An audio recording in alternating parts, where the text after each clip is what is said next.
ngasi yam nungaijadaba yam pendaba akoida yam minamba manba akoida tawsannaraga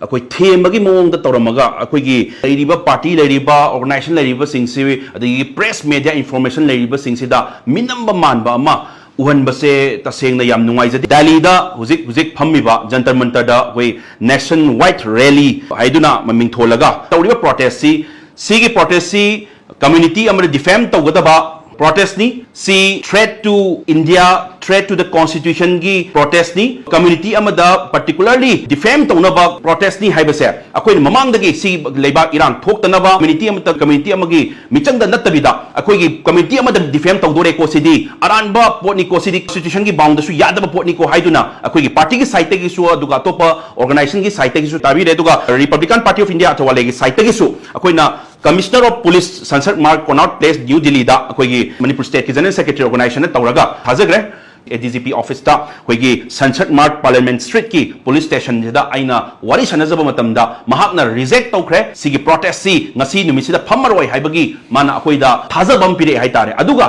ngasi numisida akoi Delhi da jantar mantar da akoi source dagi rally se chap chana phajana phammi haiba paw ma tabadi kari no koi da sanariba lilasi government gi site gi sanarira kanagi site gi sanaribano kari conspiracy no manung lari base institution manung sida government manung sida kana yauraba jano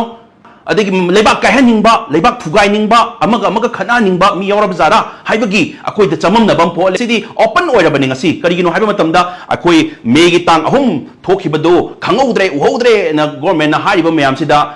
farene uhodre haiba khangoudre haiba na sayam thamgrase ngasi gi leiriba rally Delhi da phamriba jantar mantar gi rally si phamriba protest si Taurani haibase mamang dai khangabani makoi siznariba term genocide adusu institutional genocide ka haibase Achouba acquisition amani tauribase sarkar amada institutional genocide ne paliba sarkar sidabu hariba matamda sarkar masana tumin leri se kareegino haiba question dune bal haribase why sarkar institutional genocide on one particular community in haribane ba adugi damakta jantar mantar da permission piu akoi institutional genocide taure haibagi permission piu haiba matamda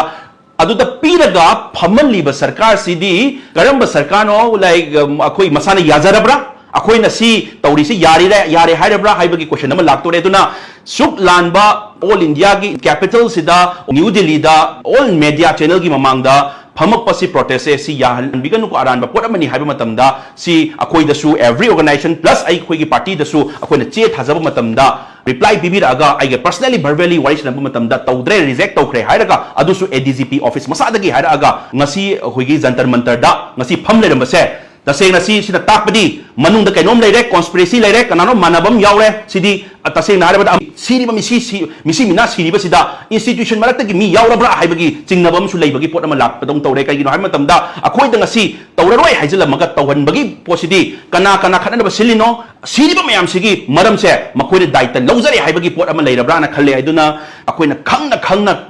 aranba tawdore ko adu tawdore ko haibagi posida tawbiganu ko tawhanbiganu ko na akoi esse rightful citizen na moina koina che thaba matamda tawdre he na koi kemta nusatinningai oide leiro haiba matamda taw leirambadugui nungaitaba as a rightful citizen na moina nungaitabaduna ngasi phongdoksinningi se aduna mathangda sigumba koigi asema clear information pidana tawbido oiragadi akoi chema thadrusu yaina akoi chu angamba pongtau tongnabagi akoi law and order se leitabagi akoi chu angamba changa thingjabagi akoi law and order su leitre haiba tak taragadi akoi chu angamba tongna yaina yengsan biraga leiriba mafamdugi ADGP DGP lokoi mathakte inquiry ma chathaba yarab suspend tawba yaraba matamam oirabra na khalle maramdi kareegino haibam tan makoi su yaure sigi sinnaba protest sinnaba hotnabada community ma defame tawnaba hotnabada lalong silakpasida makoi su yaure haibase yarabra na khalle ai wakalda duna tasena koi sigi inquiry committee ma yam thuna sembiraga makoi se yam thuna suspend tawbigadabani haibase akoi site haizari thank you so much